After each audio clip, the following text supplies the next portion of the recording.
mode. Good morning and welcome to the ASID Interior Design Billing Index fourth quarter report. I'm here with Dr. Jack Kleinhens. My name is David Krantz and I'm the Vice President of Research at ASID. Today we'll be talking about the economic performance of our industry, interior design, over the past quarter. As you may know, ASID conducts a monthly survey of our members. About 300 members in total receive the survey, and we collect information on how interior design business is performing. Panelists are asked if sales are up or down over the previous month or about the same.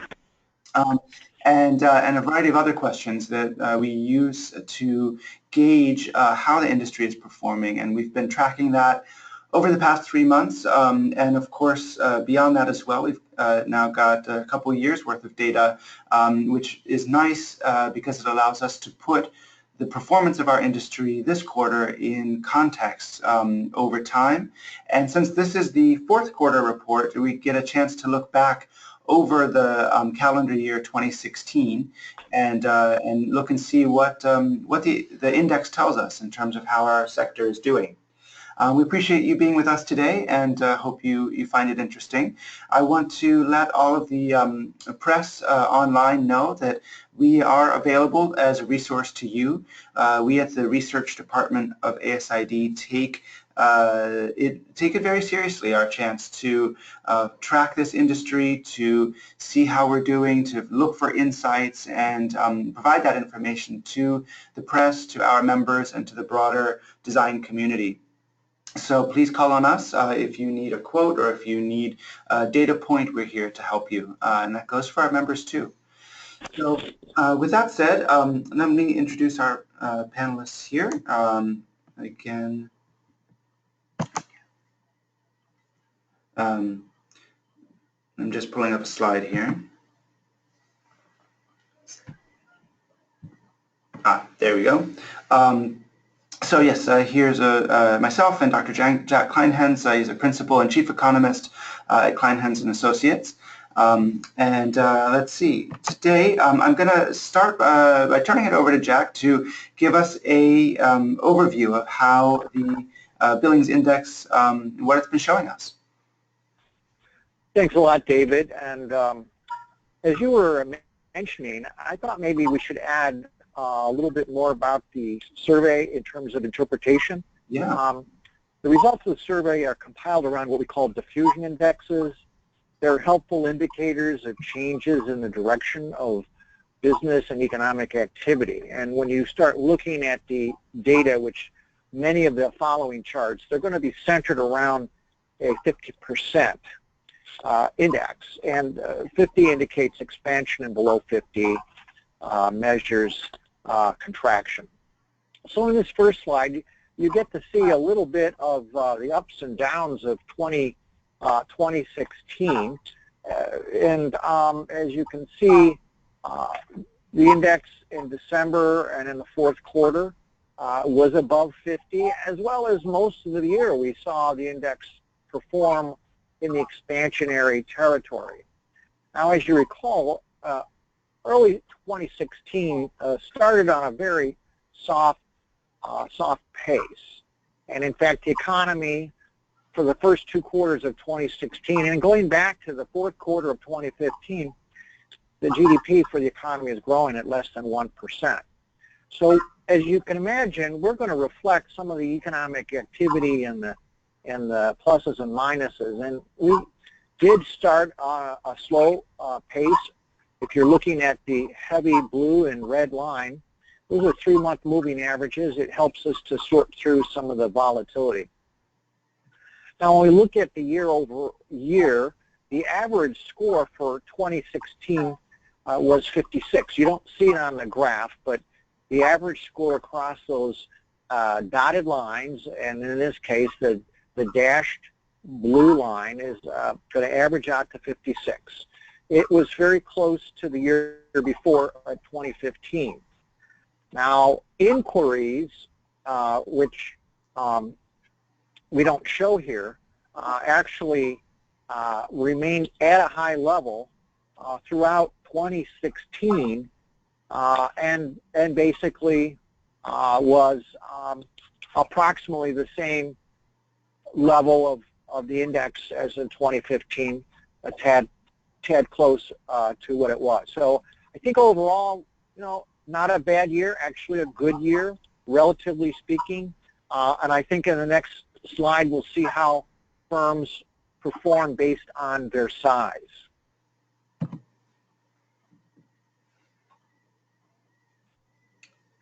As you can see, we've used the same methodology in terms of taking the data and cutting it by size. Obviously, some volatility, not necessarily that surprising. These ups and downs, especially throughout the economy, is quite evident. We don't move in straight lines, as you know. But you look at revenues across size groups, and we see that the sole proprietor and the firm with 2 to 9 employees has done fairly well throughout 2016, and a fairly stable but increasing performance on average.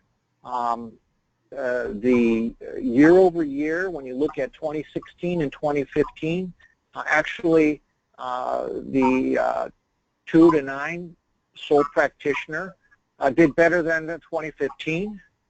I'm sorry, I stand corrected. The size 2 to 9 category did as good as better than 2015, and the sole practitioner was about the same. Well, again, you're not seeing it in your numbers, but if you look at the average, and you can see at the end of the year, things picked up for most size firms that we have surveyed. So our next slide looks at regional development of our index. Now, obviously, location matters, and you always hear the story in real estate, location, location, location. Well, in many ways, that's true about how any industry is going to perform in any region of the economy. Some do better than others. Okay, now sorting through these ups and downs, certainly the Northeast, which is our red line, had a bit of a soft patch during the middle of the summer, but ended on a very strong note, as you can see in December. The South, which is the green line, actually had performance throughout 2016 above 50, so they were expanding at a good pace. Now the Midwest, as you can see, also had some volatility throughout the period of time, and both the Midwest and the West, the purple and blue lines, actually had a soft December. I'm not going to make too much out of that. I think there's some seasonal forces in some ways that could be impacting economic activity, construction, housing. All those have some seasonal issue. But clearly, the data shows that we can determine that economic activity and design billings are regionally driven. So on our next slide, I'm using the new slide that I haven't in the past. I've done this purposely to kind of make an assessment of what's been happening in the last few years. The blue bars show economic activity as measured by GDP. That's real GDP. And we've been moving at or around at 2.1 to 2.2% growth rate, actually since the recovery began in 2010. Now, the top green line, our inquiries, are right below that. There is a dotted line, and that's kind of a fitted line, trend line. As you can see, we had some slower growth rates in 2011, 2013, picked up in 2014, 2015, softened in 2016. But it looks like if you take the trend line that we're hitting around that too, and perhaps we'll see growth in 2017, at least 2%, and that's kind of my expectation. Now, the red line is our IDBI index. This is the annual number, the average, and it kind of moves in the same pattern as the economy, and not surprising. The dashed line or the dotted line, which is right below, right around that red line, actually is the trend. And it's been kind of a steady trend for the last several years. And I'm not surprised in many ways that, you know, it's kind of tracking like the economy overall. Now, the next chart I've prepared looks at consumer spending on furniture and durable goods. Let's step back a minute.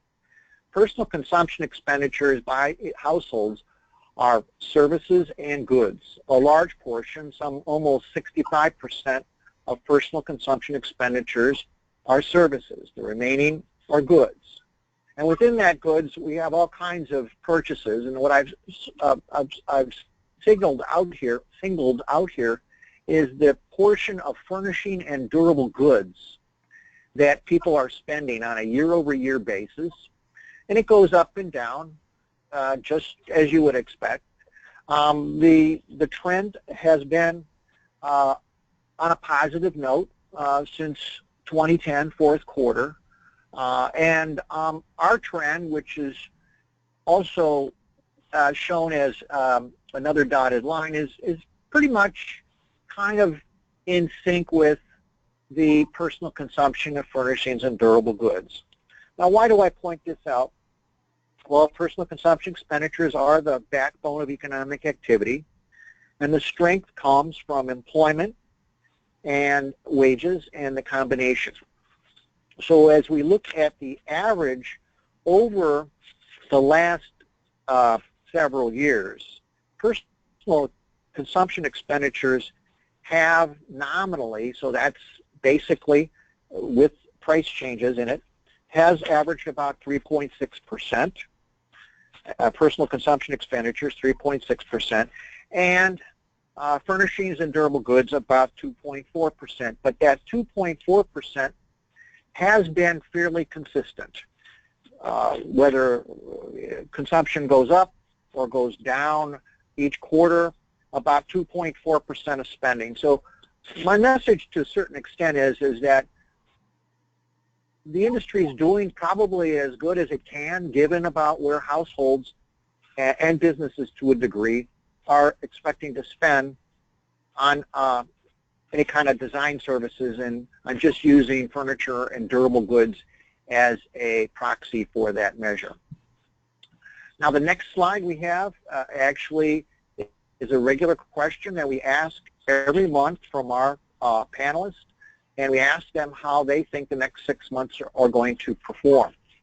As you can see, the green line is the Dodge Momentum Index.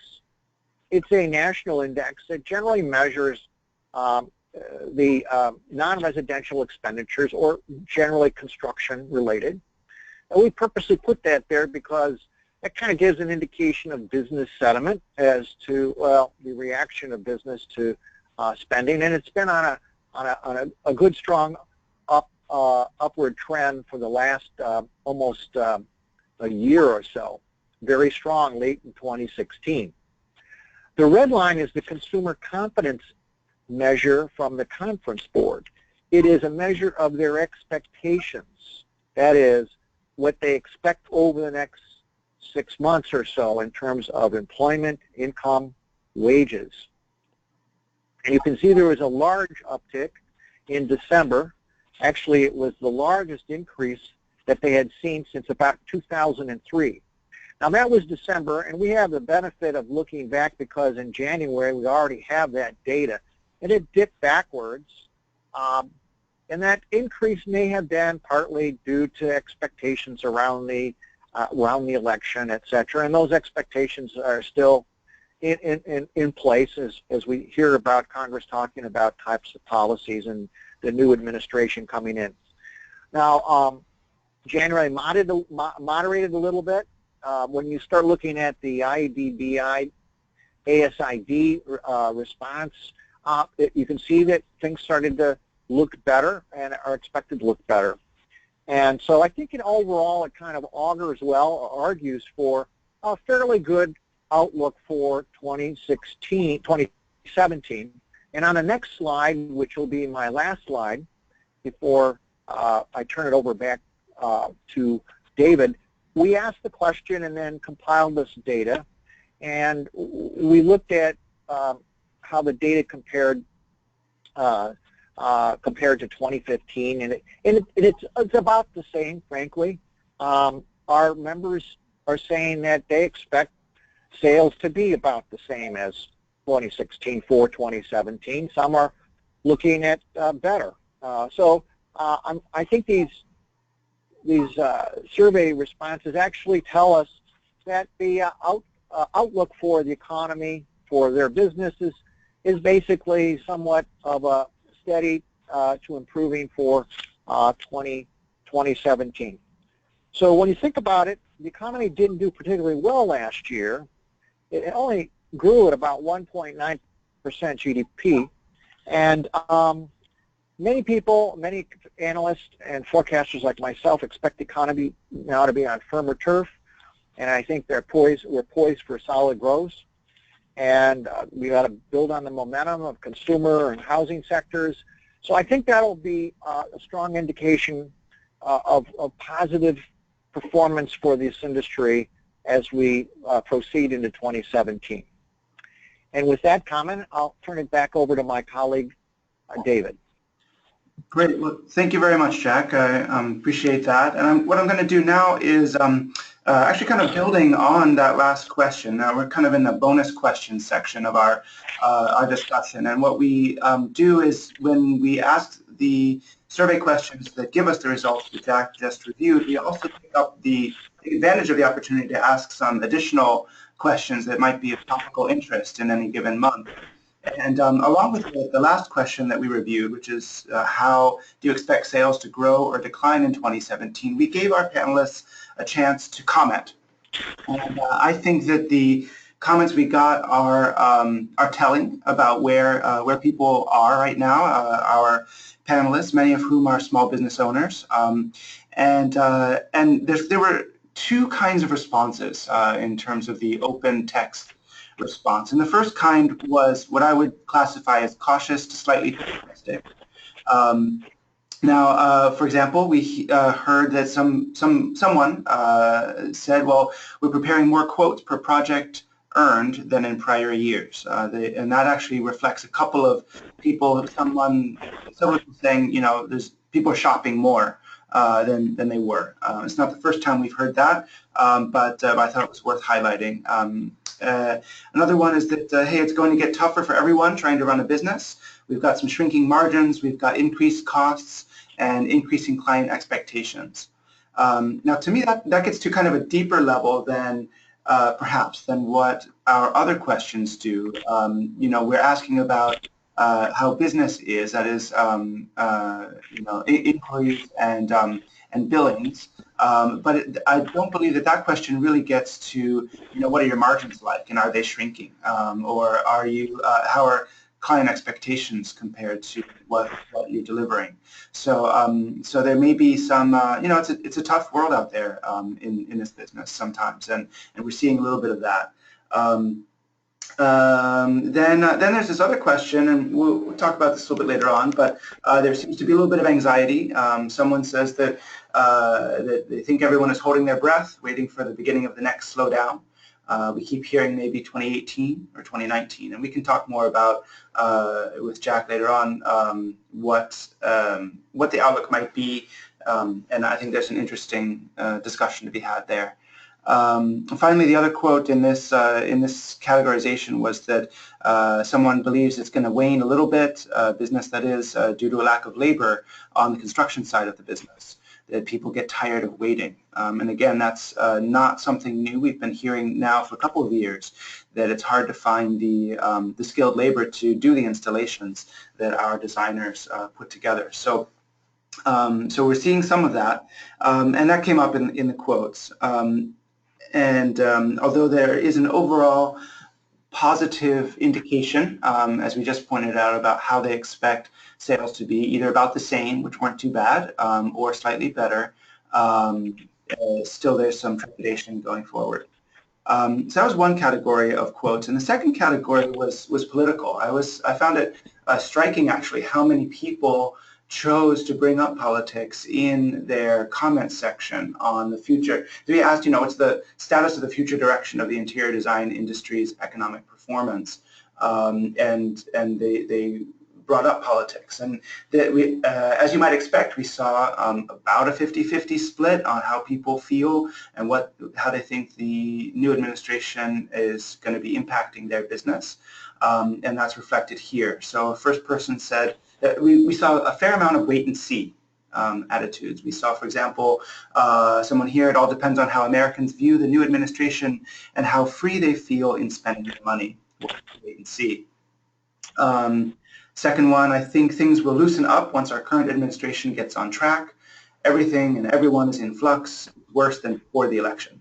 And we heard that too. I heard anecdotally that, around the time of this fall and late summer, folks saying, well, some of my clients are holding back. They just kind of want to see how things play out before they make a major investment in their home renovation or home redesign. So this is, I think many designers would agree that there has been some caution among consumers related around the election. So then the third one here, the political situation has created tremendous sadness and uncertainty. People are taking, again, a wait-and-see attitude. And then there was the sort of a more optimistic and bright perspective about what the new what the White House will mean for their business, focusing in on the fact that the new president comes from a business background and has been making some overtures toward small businesses and suggesting a variety of steps to encourage improvements in business around the country. So some optimism there. And I just thought it was, again, really striking how many people brought that up here. I think it's on people's minds. Next up is we took advantage of an end-of-the-year question to say, what was it that really worked this year in your business? And get some of those positive examples and get them shared. So, right, everyone else can pick up on this and say, hey, if it worked for the panelists of the IDBI, maybe it'll work for my business too. And we found, again, many people doing lots of different things to improve their business. We grouped them into 4 different buckets. The first one is staff optimization. Either hiring new people or outsourcing, allocating tasks differently. Some were even downsizing according to changes in the market. Focusing on your staff and making sure that it's working for you and working properly for you has been a real boon to some of our respondents. Client engagement, and here we're talking about referrals and direct contact with industry, social media and other digital advertising. So really getting out there, putting your message out there, reaching out, expanding your networks. We heard a couple of people mention that going to ASID chapter meetings and networking with other designers has been good and led to referrals from one designer to another. So that's one way to boost business for some folks. And then some have decided to really change their focus entirely, and we've been hearing this as well, moving into consulting services rather than projects, or even billing based on time and workload rather than sort of a margin of product specified. We've been hearing kind of more and more that is a beneficial way to bill your clients. And we're seeing a shift there, I think. Also finding balance with personal life and wellness. Hey, we're all people. We're running not only our businesses, but also our personal life and families. And sometimes that can really boost your own economic performance and the performance of your business when you're taking care of yourself. We heard that from a few folks. Finally, experiencing the impact of design. And I can really relate to this because we, in our offices here at ASID headquarters, we have a new office space that is, I think, most of us in the office would agree, making us more productive and enjoying our work more. So one designer said that they moved their offices to fresher and better designed space, more sound privacy, and better concentration with less distraction for each of their design staff. So a nice little quote that endorses our our own business and what we do. Now, the last bonus question I'm going to go over here is related to materials. Here at the ASID headquarters, our new headquarters in Washington, D.C., we have the Materials Connection Library. This is a partnership with Materials Connection, which has a variety of libraries actually around the world. This is the first one in Washington, D.C. We're really proud of it. It's a curated collection of materials from polymers to naturals, ceramics and metals, a variety of different types of materials. And this collection at our headquarters is curated for materials that are healthy and or sustainable.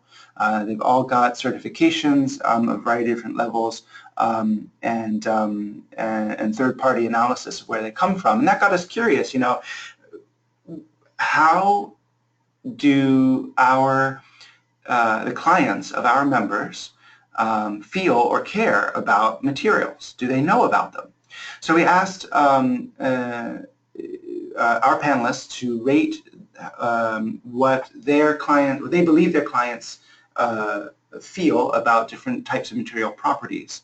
The first one is health and safety. If it's toxicity levels in the material or off-gassing, and we asked them to rate and say, if their clients were either unaware of this property or perhaps that they're very interested in it.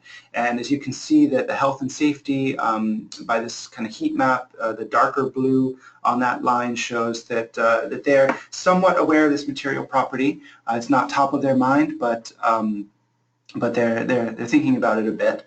Then when it comes to other types of performance, we see, for example, safety and durability, also a higher awareness. Sustainability, less so, a bit more spread out there between the two middle columns, even from aware but not interested to somewhat aware of this property, but maybe it's not the top of mind. So perhaps when it comes to material choice, they're not thinking about this. And maintenance is the big one, right? All of the clients really care about, how easy it is to clean or how frequently they have to reseal it. All of those things are on top of mind of the clients. But I like to compare this, which are the consumer perspectives, to the designer perspectives. I'm going to flip to the next slide here, and as you can see, the dark boxes really shifted to the right. That is to say that the designers, because we asked the question, how do you as a designer care or feel about the different properties of these materials? And we see a lot more high levels of interest in material properties. And that's to be expected, but I think something to be applauded as well, right? That we as professional designers should know and should care about what goes into the products and designs that we're specifying. Just scanning through here, performance and maintenance, again, really stand out above health and sustainability in terms of how far to the right and how dark the box is in terms of high levels of interest. But still, I think very encouraging to me levels of interest when it comes to health and sustainability among our designers. And very few people kind of don't care about these things. So that's all to me kind of interesting side note, but also a chance to invite folks to come to Washington, D.C. and check out our Materials Connection Library here at our headquarters. We'd be glad to host you and set you up with that. And that's going to wrap up the body of our presentation, and we can open it up to any questions if any of the audience members have them. Please type your question into the text box, and we'll look for those. And while we wait for any questions to come in, I wanted to throw out one to Jack here. And Jack, this question is really looking at the economic performance. This came up in one of the comments, right? So the question is, you mentioned things are looking positive, that analysts kind of agree that 2017 is on firm footing, and overall, positive, as good as can be expected were some of the terms that stuck in my head. But yet, there was a comment that, people are maybe anxious about the next slowdown that's coming, when it's coming. Is it 2018? Is it 2019? And in thinking about that question, I thought, there's really a lot to that because while we've been in a pretty good ground for a while, these things are cyclical. They go up and down.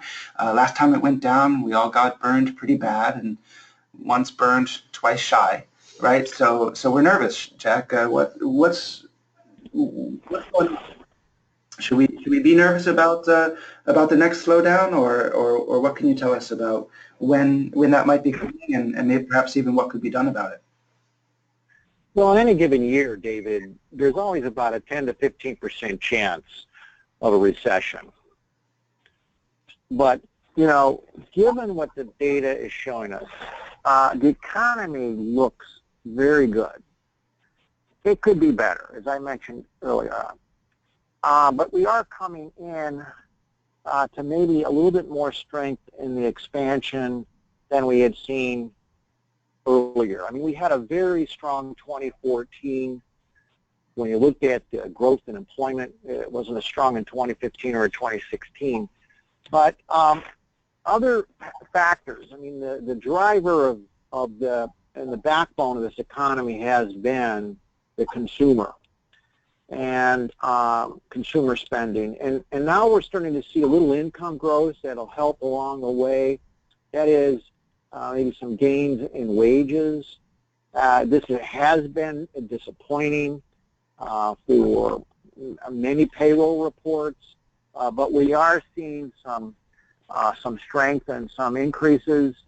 That should build some positive sentiment for consumers, for households. And I think that what we'll see in 2017 will be some strength that we might not have seen in terms of business investment. It has been very weak, especially last year. So, if businesses start to feel good about the future, which appears to be based on some data, I mean, we had the ISM indexes that came out last week or the week before, all above 50. The manufacturing index for Philadelphia hit another historical high that was released today. I think the economy in general is performing much better than what we saw early last year, and I believe it's getting some traction, and we'll have to wait and see. And I think the anxiety that people have certainly relates to a lot of the uncertainty about public policy and the new administration coming in Washington. There is a significant increase. There is a measure called the uncertainty index. It tends to accelerate and elevate itself, especially around different geopolitical and economic policy discussions and issues within the economy, and that's where we are again. But fortunately, I'd just like to finalize my comment is that the underpinning of the economy is relatively better than it had been, and so even the amount of uncertainty out there, fortunately, we have some of the strength that should offset perhaps some of the concerns or anxieties that people are seeing. I'm not suggesting it's going to be a breaking out of the blocks economy, but certainly we're moving at a better level and pace than what we had seen, I said, like earlier last year. That's encouraging, Jack, because I guess what I could take away from that is that the anxiety is there, but it could be the anxiety actually could be worse, given that things are actually okay in terms of economic performance. Well, I think we've been performing at this 2 to 2.3% growth rate. We experienced before the Great Recession, growth rates of 2.8, 2.9 on average. So I think we know it was sort of like we used to get A's, and now we're settling for B's and C's as grades. We know what an A used to look like. Unfortunately, because of the Great Recession, it's taken a long time. And I'm not suggesting that we're going to move into the A category. I mean, there's a lot of things that have to be put in place, but I think right now where we are, we're in a much better position. Yeah. And there'll be some speed bumps as we move forward. Yeah. Yeah. Hey, I mean, maybe solid Bs are okay, right? Because too many As and you can get to set yourself up for a crash later on. There you go. Good. Now, the last question I want to throw out to you, Jack, is regarding credit. And, we've been talking about the Great Recession and its impact and all of that, but I do recall that credit was tight, right? Nobody wanted to lend. That's been easing up over time. But if we're, let's say, prediction, as you suggest, predictions are for kind of a steady, solid growth, solid Bs is okay. So if a business wanted to say, good, I'm going to take advantage of that, I'm going to do some expansion, but I'm going to need some credit for that. Can you comment on the credit markets for small businesses or even for service-related businesses like this? What have you been hearing along these lines? Well, we have some new information that has been made available recently as of yesterday, I think, or the day before. The Federal Reserve Senior Loan Officer survey has signaled some tightening on consumer credit in the fourth quarter, but selectively, I think, in terms of what to be looked at. There's also a little bit of a weakening in consumer borrowing. I know you're talking about businesses, but in some ways, in order for people to pay for some of their improvements and purchases, often they have to use credit. I know businesses need credit also, but in terms of what I'm seeing in the data is that residential demand for mortgage loans has eased up a little bit. Might be due to higher interest rate environment. It could be somewhat seasonal, or just like people are taking a breath. There has been a increased use of credit on a year-over-year basis. Actually, credit cards were up 6.6% growth rate. That would be outstanding balances. And what we are seeing is some concerns by some banks on some of these consumer loans. And I think that this little tightening is not surprising, but at the same time, if we see a continued growth in jobs and income, some of this concerns or some of the tentativeness that may be out there may be offset. I think consumer spending actually will be at a healthy pace in 2017. And so I think from a consumer standpoint, we have a good base of expectations. And then from a retailer, or from I shouldn't say retail, but from a interior design perspective, the knowledge that people are able to spend a little bit more and they are willing to spend a little bit more should be good for them. The willingness to spend and the ability to spend, all those indicators are in the right direction. Now, borrowing by small businesses has been a controversial issue for many years. It's changed considerably since the Great Recession. One of the challenges we had because of the Great Recession was the amount of credit that was lent, especially based on the value of your home, and it got out of line. Now that we're looking at recent data, borrowing is available for qualified borrowers, but they're not going to be able to, businesses aren't going to be able to probably get the amount of credit if they needed it, based on, because many of our members, ASID members, are probably small businesses and self-employed. they may not be able to exercise leveraging some credit out of their homes like they did prior to the Great Recession. So credit is there for people who qualify. Certainly standards have changed. Have to recognize that there's a reason for that. But I think generally speaking, the demand for loans and the use of loans are relatively in a good position in 2017. Terrific, terrific. Thank you very much, Jack, for that. What I think we're going to do now is go ahead and wrap up. And I would encourage anyone who has additional questions to please email us. The contact information for Laurie and Sonata is right here on the screen. Please reach out to Laurie with any questions you have related to this or other matters. And we thank you very much for your time, for attending this quarterly report. Look for us next quarter as we'll review how things actually turned out in the first quarter of 2017, and then look ahead to second quarter as well. Thanks again, everyone.